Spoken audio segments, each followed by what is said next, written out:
Et bonjour à vous les créatrices et les créateurs, aujourd'hui on se retrouve pour le magazine du mois de juin. Pour commencer, Valérie de Miva Créa va vous présenter un nouvel outil, il s'agit du Polyfast.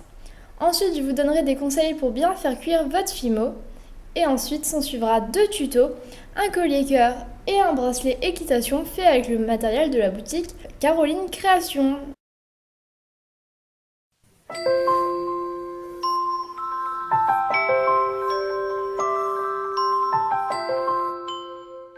Bonjour, c'est Valérie de la chaîne Miva Créa et aujourd'hui je vais vous faire une revue sur le produit qui s'appelle Polyfast. Alors qu'est-ce que c'est le Polyfast? C'est un appareil de vibration qui sert à polir et à poncer surtout, à poncer vos créations en pâte polymère.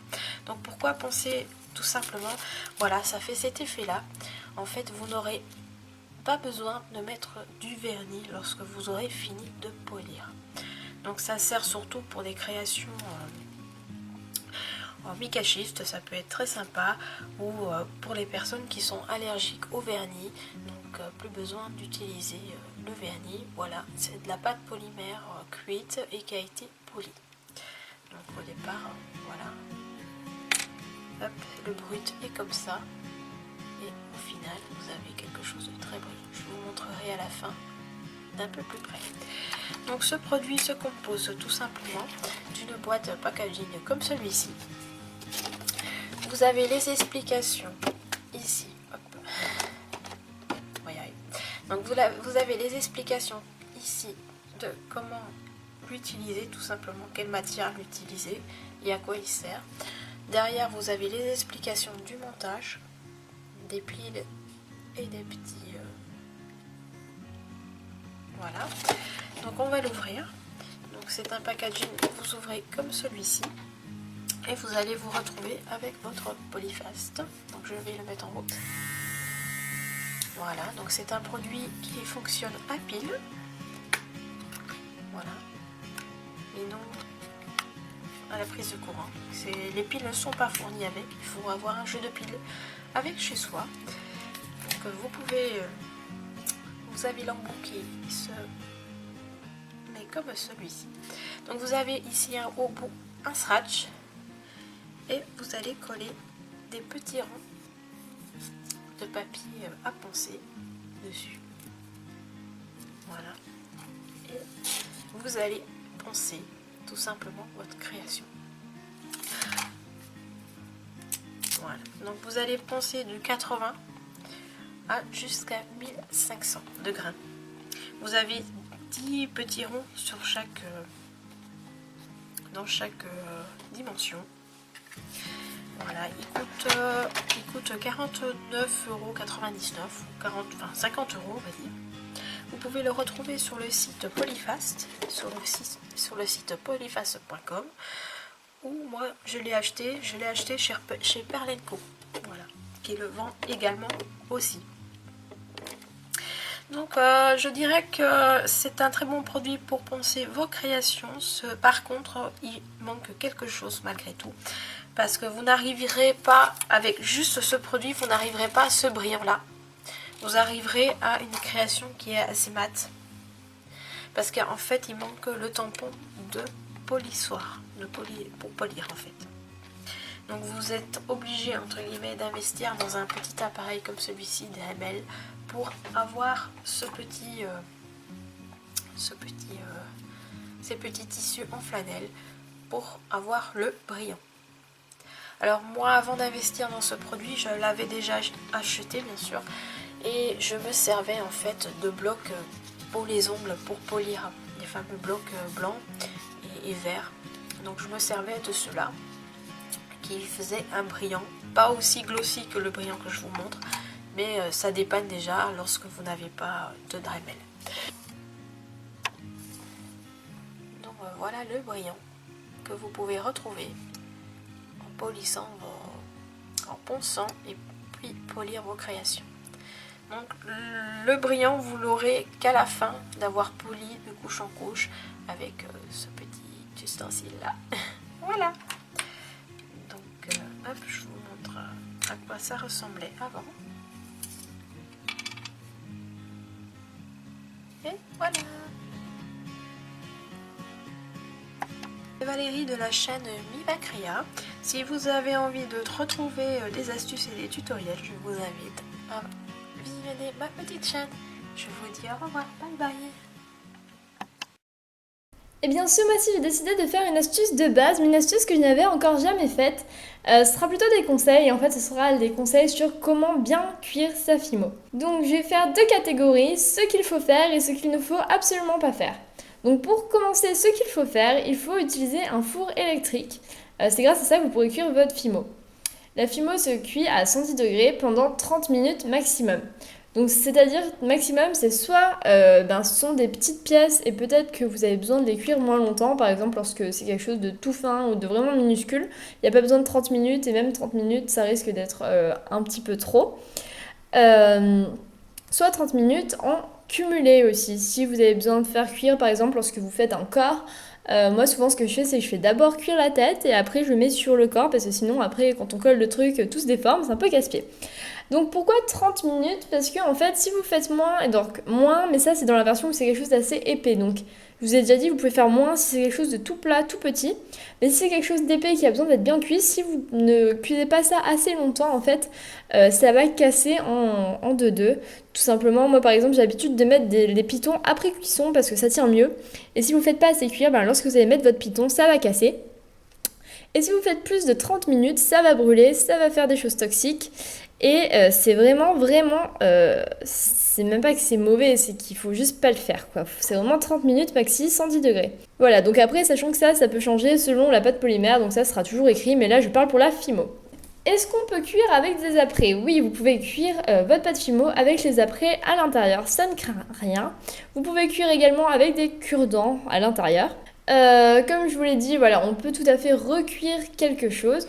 Et la cuisson doit s'effectuer sur du papier sulfurisé ou aluminium, côté brillant dessus. Donc ça c'est ce que j'ai pu voir sur différents blogs. Moi c'est vrai que je fais que papier sulfurisé, après il y a d'autres techniques, mais les autres j'ai jamais testé, donc voilà. À présent on va passer à ce qu'il ne faut absolument pas faire. Et donc tout d'abord, il ne faut surtout pas mettre la fimo dans un micro-ondes ou essayer de la cuire avec de l'eau bouillante. Ça, vous faites une croix dessus, ça marchera pas, ça va être nocif. Vous faites une croix dessus, quoi, c'est mort. Il ne faut pas aussi recuire la fimo avec des apprêts. Donc ça, c'est quelque chose que j'ai vu nulle part, mais j'ai fait l'expérience plusieurs fois. Et en fait, lorsque vous faites recuire quelque chose où vous avez déjà mis un piton ou un clou à œil, en fait, moi ce qui arrive, après je sais pas si ça arrive aux autres, mais moi ça m'arrive en tout cas, la fimo explose autour de l'apprêt. Donc il faut pas recuire si vous avez déjà mis un apprêt. Vous pouvez recuire si vous n'avez pas mis d'apprêt, mais si vous avez mis un piton, ne faites pas recuire votre création, sinon ça va exploser. Et après, deux petites choses, c'est que si... Donc là, c'est pas des choses que vous devez faire ou ne pas faire, c'est des petits conseils, mais en gros, si jamais vous voulez mettre du pastel sur votre création, il faut le faire avant la cuisson, ça tiendra mieux. Et ensuite, il faut aérer votre four. De préférence, il faut utiliser un four différent entre le four que vous utilisez pour faire la nourriture et pour la fimo. Et si jamais vous ne pouvez pas, il faut bien l'aérer et même le nettoyer, passer un petit coup d'éponge à droite à gauche. Et voilà, j'espère que ces conseils vous auront aidé.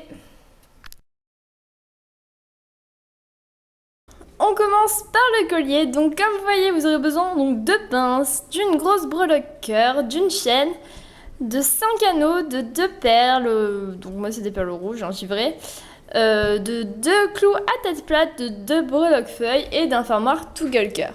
Bon, c'est très simple. Comme d'habitude, on va commencer par fermer la chaîne. Enfin, personnellement, je sais pas, je commence toujours par là. Après, je sais pas ce que vous préférez.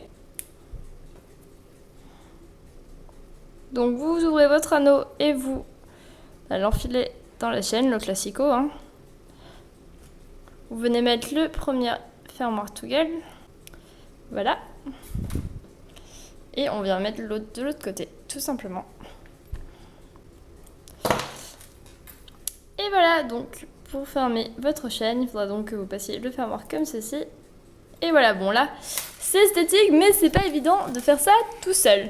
Ensuite, je vais venir m'occuper de mes perles. Donc pour ça, j'enlève l'excédent. Donc ça, on l'avait déjà vu dans un tuto précédent. Donc là, je pense que j'ai laissé un peu trop de longueur.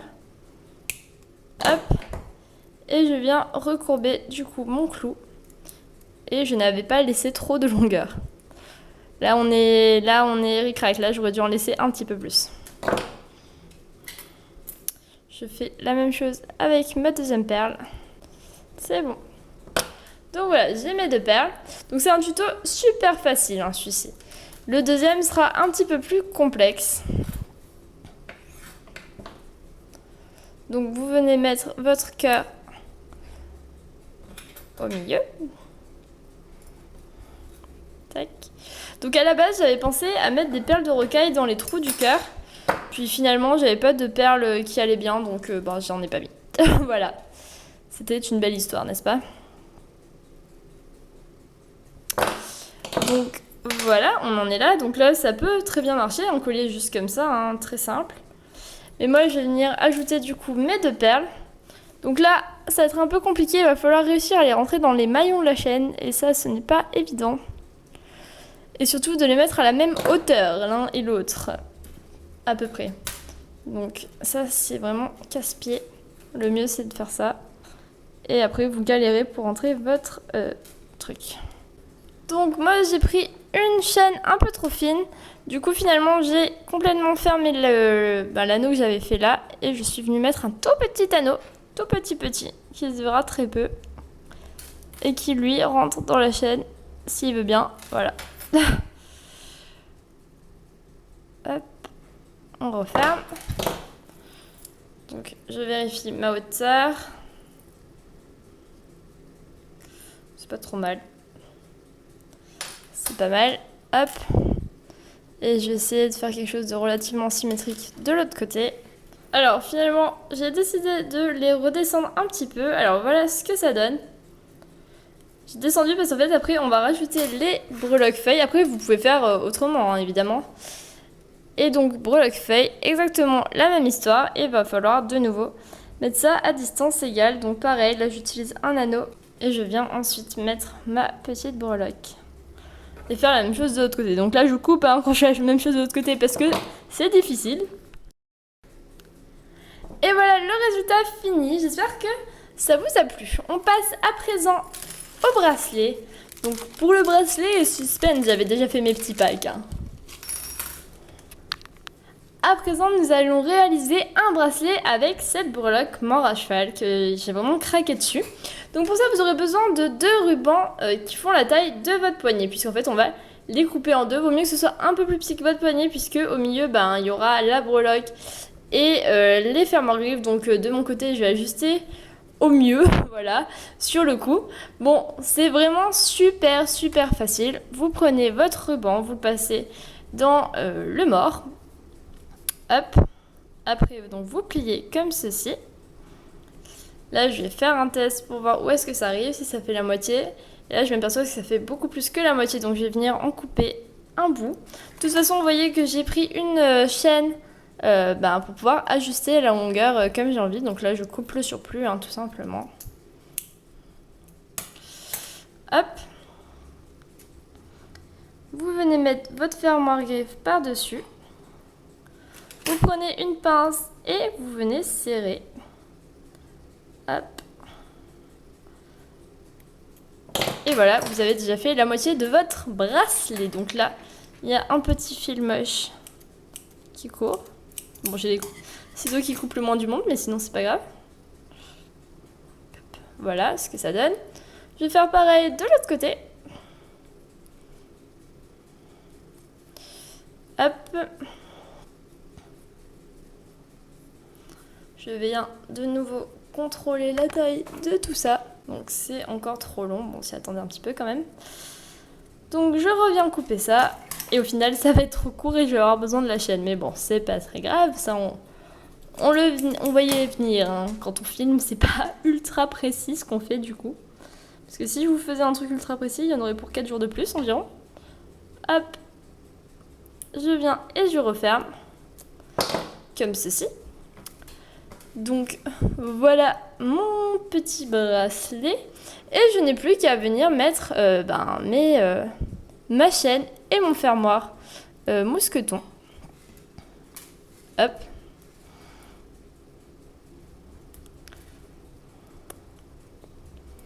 Voilà pour le mousqueton. Et pour la chaîne, donc soit vous mettez dans un anneau pour faire genre, soit moi j'ai pas de respect, je le mets directement comme ceci.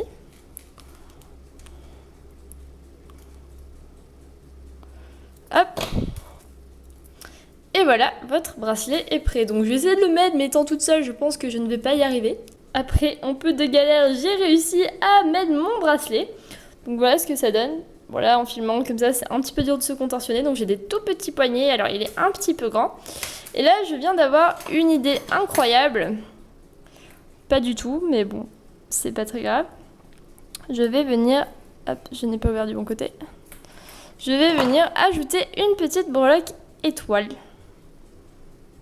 Et j'ai réussi à perdre un mousqueton. J'ai pas ouvert le bon mousqueton. Très bien, très bonne nouvelle. Le bon maillon, pardon, pas mousqueton. Je vais mettre une petite étoile au bout de ma chaînette. Et comme ça, ce sera un petit peu plus joli. Si j'y arrive, parce que là, mon maillon a décidé de pas vouloir. C'est un maillon rebelle. Et voilà le résultat final avec ma toute petite étoile, trop mignonne.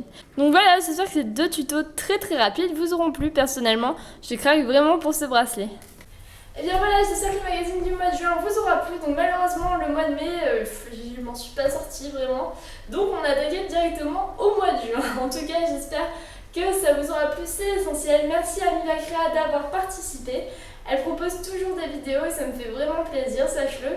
Si vous aussi vous avez envie de participer en faisant un tuto, une astuce, une nouveauté, peu importe, eh bien n'hésitez pas à me contacter soit dans les commentaires, soit sur Instagram, Twitter, Facebook ou même Skype, mais c'est vrai que Skype j'y fais tellement jamais que bon c'est pas évident. Donc voilà, merci aussi à la boutique Caroline Création pour le matériel qu'elle m'a fourni, n'hésitez pas à aller sur sa boutique avec le code Créastus qui s'affichera pas du tout là, mais j'avais envie de faire genre ça s'affichera là. Vous pourrez bénéficier de 10% sur votre commande et c'est valable donc pour les 10 premières commandes. Accessoirement, je vais aussi à la Japan Expo du coup vendredi, samedi, dimanche en juillet, donc c'est le 8, 9 et 10. Donc si vous y allez, n'hésitez pas à me faire un petit coucou si on se croise. Bon, je ne sais pas si vous serez nombreux à y aller. Dites-moi si vous avez envie que je fasse un vlog, si ça vous intéresse. Et en attendant, je vous dis à la prochaine, certainement que le mois de juillet sera un mois geek du coup.